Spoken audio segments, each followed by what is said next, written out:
music and instruments, and dance. Do you love listening to music? Yeah, I am a big fan of music. Music is such a magic thing that different kinds of music can put people into totally different moods. If this was a writing task, it would be one of those tasks that just tangentially addresses the requirements of the task. Kind of talks about what the task is about, but not really. But of course, in speaking, there is no task response, there's no task achievement, so I guess it doesn't really matter. Although, if you're looking for a higher score, it is of course going to affect your score because you're not developing your topics. So this person talks in very vague terms about music. It's a magical thing. It can put people into totally different moods. They never talk about themselves, though. Remember, in part 1 of the speaking, you should give examples, be personal, be specific. You should give reasons that are personal and specific in part 1. What kinds of music do you love listening to?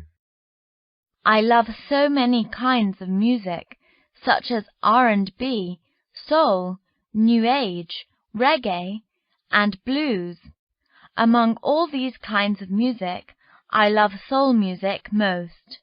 And when soul music singers perform, I can feel overwhelming emotions coming out from them, and I can see that they perform with all their hearts. Where and when do you usually listen to music? Actually, I always take my iPod with me, so basically I can listen to music anywhere and anytime I want. It is totally my call. Thanks to the inventor of MP3, this invention makes life so easy and so colorful. We heard her use some stress here, like she said, makes life so easy and so colorful. Stresses on so there. And content-wise, things were going well until we got to the last sentence. Thanks to the inventor of MP3, this invention makes life so easy and so colorful. Okay, MP3 is a file format. MP3 is not a machine. So it should be, I don't know, MP3 player, I guess, if you want to talk about that, or thanks to the inventor of the iPod, or thanks to the inventor of the MP3 player. MP3 is just a file format. But now she's thanking the inventor of the MP3, and then she's talking about how good this invention is. But these two are the same thing. So the sentence should be, thanks to the inventor of the MP3, life is so easy and so colorful. Or, thanks to this invention, life is so easy and so colorful. But you can't say thanks to the inventor of the MP3, and then this invention makes. Where would you prefer to listen to music? At home or in the concert hall?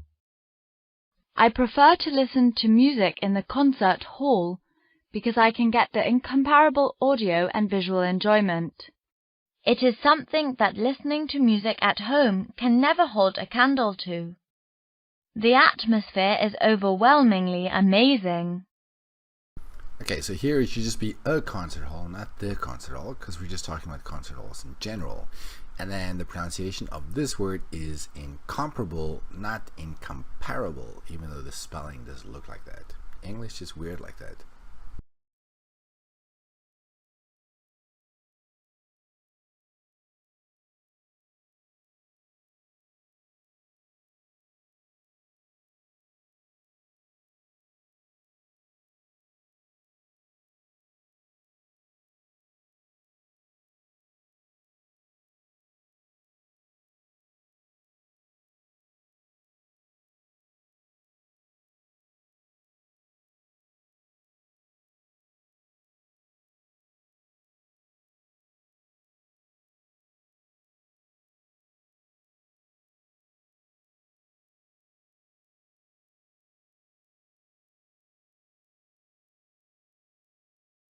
Do you play any instrument?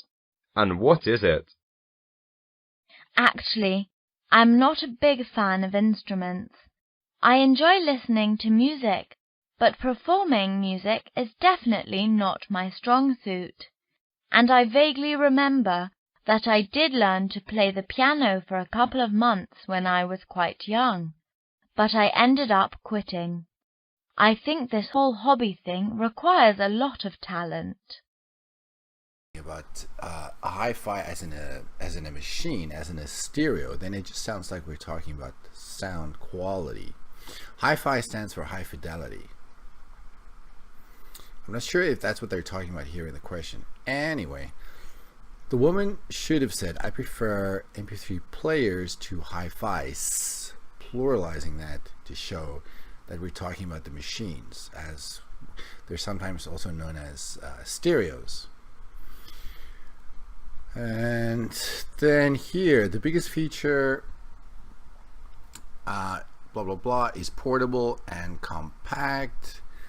If you're talking about a selling point, that's got to be a noun. So we could say about MP3s is they are portable and compact, or we could say is portability and compactness. But these adjectives don't work. There's got to be a noun. So either say they are portable and compact, or change the adjectives to nouns, portability and compactness. And then here, hi-fi, there's no S. There should be an S if we're talking about the stereo, the machine. Might have the unparalleled sound effect. I don't think sound effect is what she's looking for. I think maybe sound quality. Sound effect is something they use in movies, for example, or something that's not real. But why is there a the? Should we know the? And also inside the flat, why is there a the? Are you talking about your own flat? Then the might work, but this is true in general, and I don't know, it doesn't sound like she's talking just about her own apartment. So why are there this? Not sure. Do you play any instrument? And what is it? Actually, I'm not a big fan of instruments. I enjoy listening to music, but performing music is definitely not my strong suit. And I vaguely remember that I did learn to play the piano for a couple of months when I was quite young, but I ended up quitting. I think this whole hobby thing requires a lot of talent. If this was an actual response, if this was not somebody just reading this, it would be such a great answer. The position is very clear. I'm not a big fan of instruments. They listen to music, but they use this great phrase. It's performing music is definitely not my strong suit. I vaguely remember I ended up quitting. The grammar is all good. I think this whole hobby thing requires a lot of talent. It's such a good answer. It's just a pity that they are reading it. How long have you been playing this instrument? As I said before, unfortunately, my instrument learning journey only lasted less than half a year. Okay, and then in this answer we have the only and the less, which don't go together. So you could say, as I said before, unfortunately my instrument learning journey only lasted a couple of months, or lasted less than half a year. But we can't put the only and the less together. And then they don't go on to say why. Why did they stop? What went wrong? There's no exemplifying going on here. How do you feel about kids playing instruments when they are little? If instruments fascinate kids, I think it is definitely excellent for them to learn. As a form of art, it can broaden kids' horizons, enrich their knowledge, and cultivate their temperaments and aesthetic judgment. And the best part of it is that it can discover kids' hidden talents. How do you feel about those guys who know how to play lots of instruments? In my opinion, as long as kids don't see it as a burden and always have a certain fascination for it, it is a cool thing. The thing is that I am just concerned about how much a kid can handle. Cramming lots of skills into an innocent kid is terrible. I always think kids should have a carefree and light-hearted childhood, and trained to be versatile is not supposed to be on the menu, at least not in their childhood. The first answer was okay, even though it was a bit formulaic. The second question, though, it didn't mention children at all. It said these guys, those guys. I've never seen a question that uses the word guys before, but hey, here we have guys. So the woman talks about kids, and in the beginning she says it's a cool thing. But then she goes on to say, depending on how much children can handle,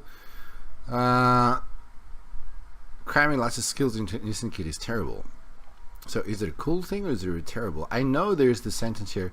The thing is that I'm just concerned about how much a kid can handle. But then she doesn't say if they can handle it, then it's not a cool thing. She just says cramming lots of skills into an innocent kid is terrible. Right after she's saying it's a cool thing. So which is it? Don't be wishy-washy when you talk. Take a position and then stick with it. Do you love dancing? I get a kick out of dancing, and it is one of my hidden talents. Although I am not a professional dancer, I can always stand out when I dance. What kind of dance do you love? I love so many kinds of dance, like hip-hop, new jazz, reggae, locking, popping, freestyle, and breaking. I am a super fan of reggae, and Beyoncé can perform reggae to the maximum. She is so adorable, and her dance is sexy, seductive, and frisky. I just wish she would vary the speed at which she speaks a little bit, and maybe, I don't know, pause between different ideas, just mix things up a little bit. When she talks, she has this rhythm that just never changes because she's reading from a piece of paper. But anyway, so reggae, is that a dance? I don't know. I always thought it was just a kind of music. She says it's a dance? I don't know. Could be. How do you feel about dancing? Dance is a cool way to exercise. I think going to a gym regularly to work out is a little bit mechanical and lacks fun, so I switch a gym for a dancing club. Dancing can burn off lots of calories and make me keep fit perfectly. It works like magic. Besides, dancing can help me unwind, take my mind off the study and work, make lots of friends, and spice up my life.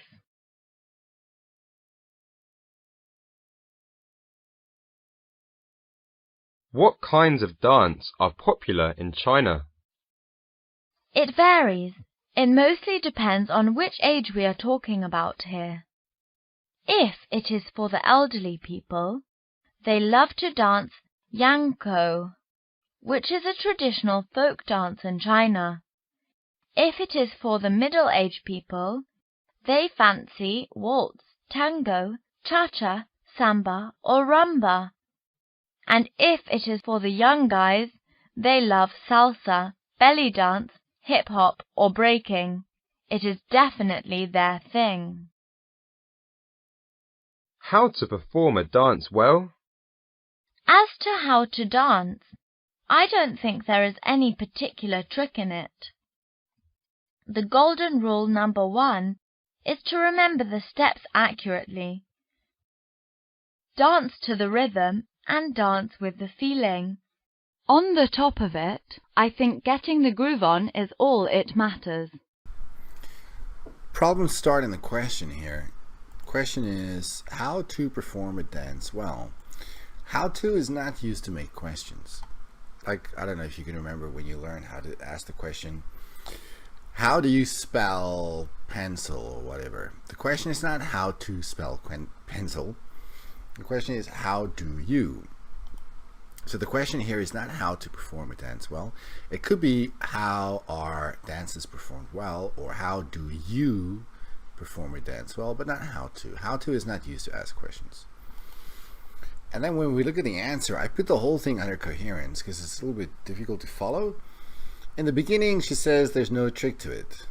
But then she says there's a golden rule. So is there no trick to it, or is there a golden rule? Which one?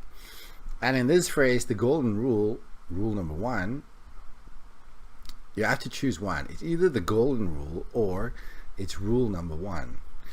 The golden rule is rule number one. So don't put those together. It's either the golden rule is to remember the steps accurately, or rule number one is to remember the steps accurately. Then dance to the rhythm and dance with the feeling. Feeling, we don't need the article because we just dance with feeling. Now the last phrase, on the top of it, I think getting the groove on is all that matters. Now, if you use the phrase on top of it, oh, by the way, it's not on the top of it, it's just on top of it.